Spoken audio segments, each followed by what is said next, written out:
நன்னி பெருந்துரையை நம்மிடர்கள் போய் அகல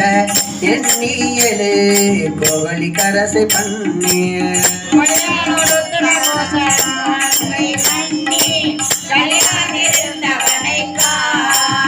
மன்னி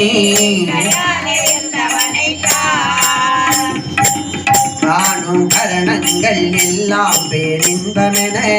ஏனோ அடியார் பிறப்பகல காணோம்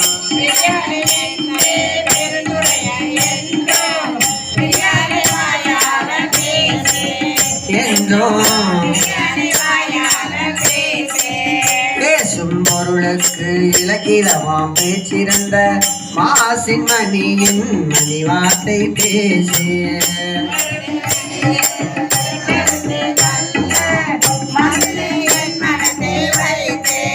நல்ல நல்ல